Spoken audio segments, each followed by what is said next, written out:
allah bu ñu amee heure exacte bi dañuy ñaan Macky Sall na may Idrissa mu atterrir aéroport Yoff comme ni ñu defoon bi ñuy teeru Lions yi parce que Lions yi bu ñu leen teeru woon jas woon nar a dox jas ba fii nit ñi dinañu daanu ak fatiguement na ko may mu wàccee Yoff. Deuxièmement dinañ wax Antoine Diome mu utal ñu sécurité bu doy ndax muy qu'on ne soit pas infiltré par ay yàqkat parce que lii affaire politique taxu koy jóg c'est une initiative citoyenne pour jàppale benn doomu réew moo xam ne il a lancé un défi parce que c'est eux qui sont derrière ce complot ndax Idrissa Gana dañ ko tooñ 37e journée Ligue 1 bi football la moo ko tax a jóg ba mu ñëwee ba gis ne dañ ci laxas jaan maanaam bëgg leen solloo ay t-shirtu góor jigéen mu daal di ne man xasuma kenn sikkuma kenn ŋaññuma kenn ku ci nekk la nga ne nangul naa la ko waaye yéen nangul leen ma le droit de rester fidèle à mes origines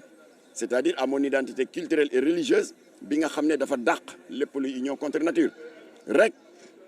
presse française bi yëpp a jóg tam ko ndëmm particulièrement la presse française débat boobu nag bu fekkoon dafa yem rek dans le milieu sportif mënees na kaa sooxaale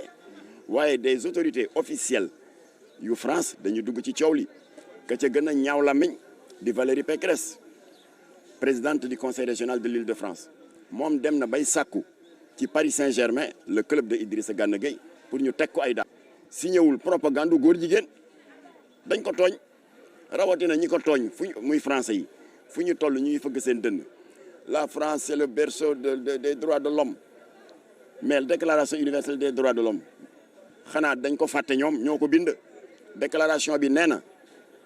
la déclaration universelle des droits de l'homme garantit à chaque citoyen ak fu mu mënti ne dans le monde la liberté de penser la liberté de conscience et la liberté de religion loolu la France jël nag adapté ko dans sa constitution dont l'article 1 stipule que la France est une république laïque sociale qui protège toutes les croyances xanaa croyances yi ñuy protéger croyance Idrissa Gana Gueye bokk ci kon ñoom dañu xër ci mbon ba duñu seetlu ne sax dañu nekk en contradiction ak ñoom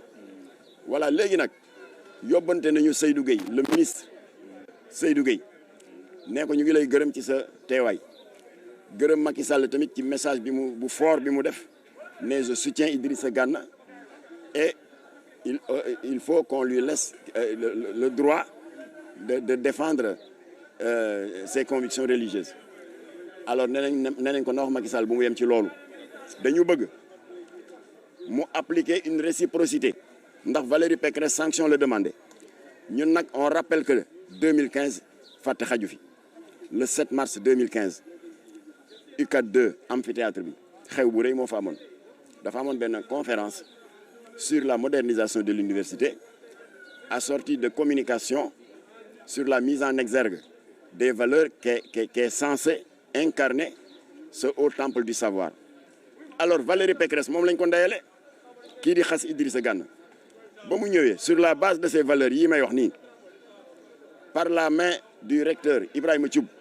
ñu tappal ko la plus haute distinction universitaire mu di le docteur honoris causa kon nag Valérie Pécresse comme que amul ngoru delloo ñu suñu yëf na président Macky Sall def communiqué du gouvernement ne ko comme que da ngay renier à Idrissa Gana Gueye le droit de se réclamer de valeurs pour lesquelles on vous avait remis le docteur honoris causa kon pour être en cohérence avec vous-même delloo ñu ko loolu la ñu sàkku ci Macky Sall léegi nag affaire bi le 29 la incha allah on va vous revenir pour vous donner l'heure exacte parce que bu boobaa dañ ko bëgg a teeroo comme ni ñuy teeroo buur ça va lui faire une sorte de baume au cœur ba pare nag dana nekk un avertissement solennel au lobby homosexuel et maçonnique ñoo xam ne Idrissa Gana